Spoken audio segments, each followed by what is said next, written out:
don't know. I'm pretty certain this match is going to suck, and I'm pretty hopeful that Brock Lesnar goes over clean again because, man, if they have Brock lose to the Taker, yeah, I don't know, man.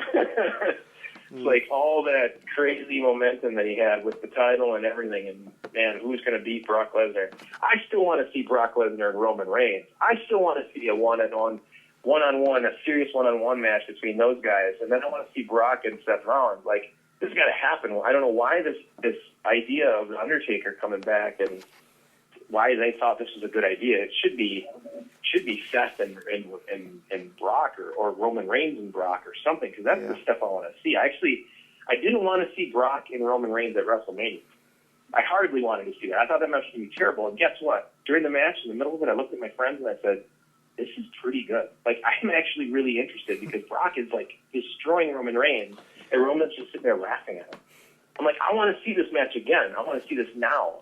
But instead, we're getting what is going to sell pay-per-views or sell the network, and that's an Undertaker match, and I think it's going to suck, and I hope Brock wins because, I don't know, man. Yeah, I think the only reason why they would want to have Taker go over would be to maybe have the big fantasy match between him and Sting at Mania, but I've said this before, it's way past that time. Have Sting fight somebody else, have Undertaker face somebody else in his possible final retirement match at WrestleMania. Have him, face somebody. I mean, I even thought the idea of having John Cena versus Taker at Mania would be better. I mean, at least, if Taker beats Cena, at least it's, ending career on a high note. And what Cena got to lose, really, even if he was, the world champion. Right.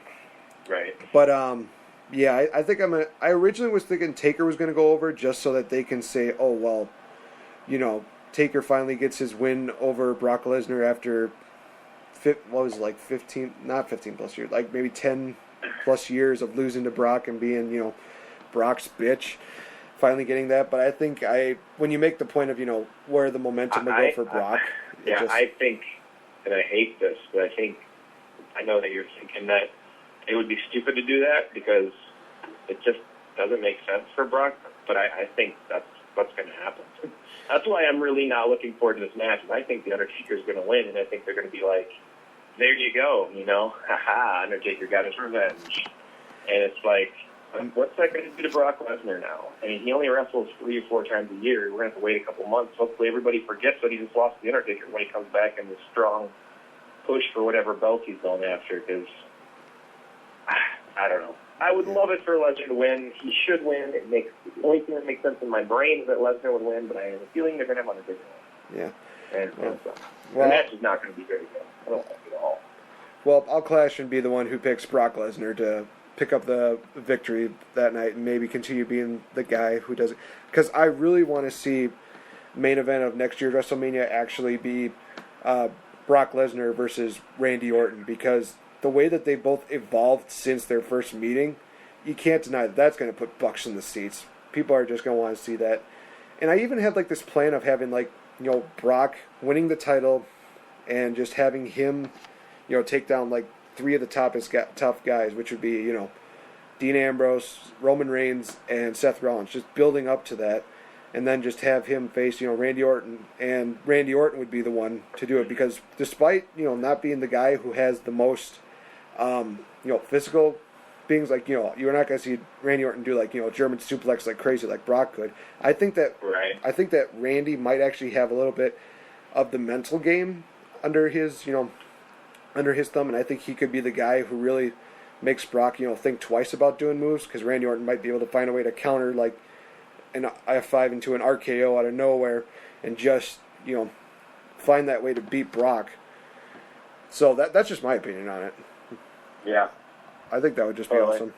I think you got something there. I don't know if I want to see Orton and Lesnar. I know that that's not necessarily like something that they've done like overkill on, those two being in the ring together, but it's just two guys that have been there and done that. It'd be like, I don't know, if I would compare it to something, I'd say it'd be similar to like if they would do, Shawn Michaels and Stone Cold Steve Austin at WrestleMania 20 or something. It's like, yeah, it had been a while, and it's been a long, long time, but it's happened. It's just not exciting. It's not new. It's not a first time for anything.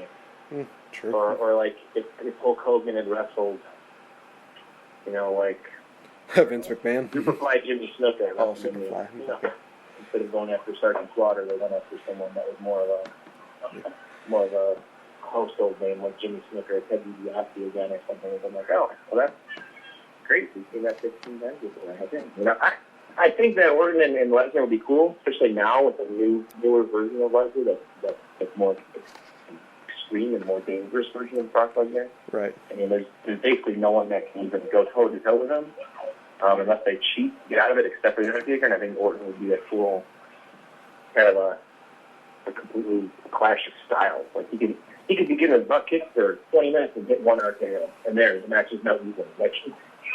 Right. Like, now they're both fairly able to get to the 10 count. I think that'd be cool.